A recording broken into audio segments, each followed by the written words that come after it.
प्रताप के साथ जब खड़े थे तो महाराणा प्रताप के सगे भाई शक्ति सिंह और जगमाल अकबर के साथ खड़े रहे थे। वो दौर हुआ करता था।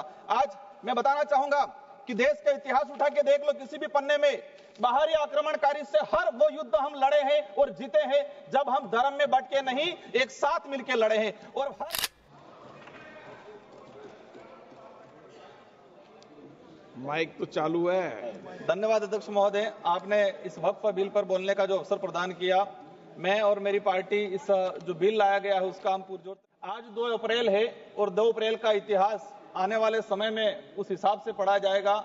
मैं पिछले 2018 की बात कहूंगा। 2 अप्रैल के दिन इस देश के अंदर ST/SC कानून, ST/SC एक्ट को लेके जो छेड़छाड़ी है उसको कमजोर करने की जो काम किया गया था, और 2 अप्रैल के दिन पूरे देश के अंदर ST/SC ने आंदोलन किया था।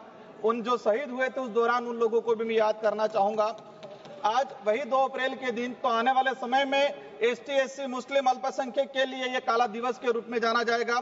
हमारा देश को विश्व में अनेक विविधताओं के बावजूद में जाना जाता है, लेकिन आज उसी भारत देश में वक्फ बिल, औरंगजेब, हिजाब, मंदिर मुस्लिम, हिंदू मुस्लिम, मंदिर मस्जिद करके नफरत के बीज बोए जा रहे हैं, जिससे देश को कमजोर करने का काम किया जा रहा है। एक वक्त हुआ करता था हमारे देश के अंदर, जब मुस्लिम धर्म के त्योहार आते थे, हिंदू धर्म सहित अन्य धर्म के लोग खुशियां मनाते थे सब मिलके। एक तरफ जब हिंदू धर्म के त्योहार आते थे तो मुस्लिम खुशियां मनाते था, और मुस्लिम धर्म के त्योहार आते थे तो हिंदू धर्म के लोग ये खुशियां मनाते थे सब मिलकर करेंगे। और आ गया है कि घर के अंदर आइसोलेट करने की बात होती है, पुलिस जाब्ता लगाना पड़ता है, एक धर्म से एक दूसरे धर्म की रक्षा करने के लिए माहौल बनाया गया है। इस तरह का जो माहौल है हमारे देश के लिए घातक रहेगा।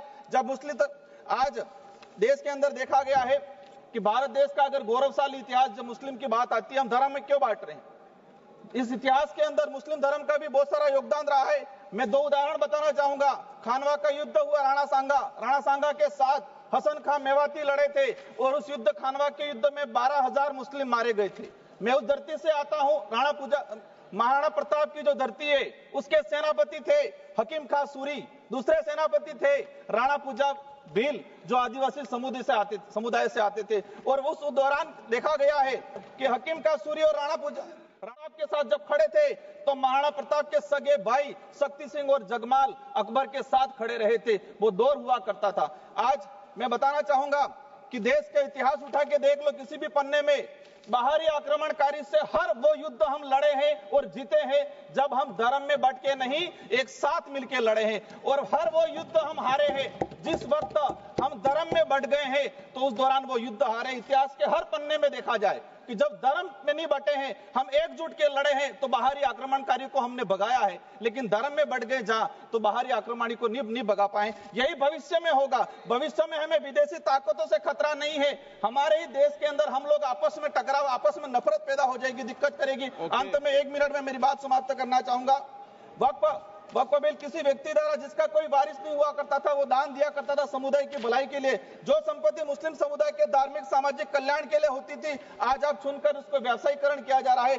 आज मुस्लिम को टारगेट किया जा रहा है, कल आदिवासी, दलित, ईसाई, गरीब, हिंदू को भी उनकी धार्मिक जो संपत्तियां है उनको हड़पने का काम किया जा रहा है।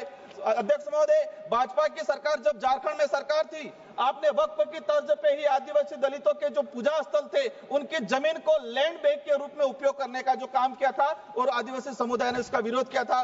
वक्फ बिल में आप 2 गैर मुस्लिम समुदाय, 2 महिला अध्यक्ष कलेक्टर को बनाया जा रहा है।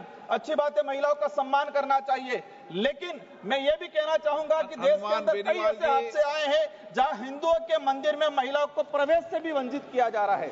आज ऐसी, तो आप मुस्लिम महिला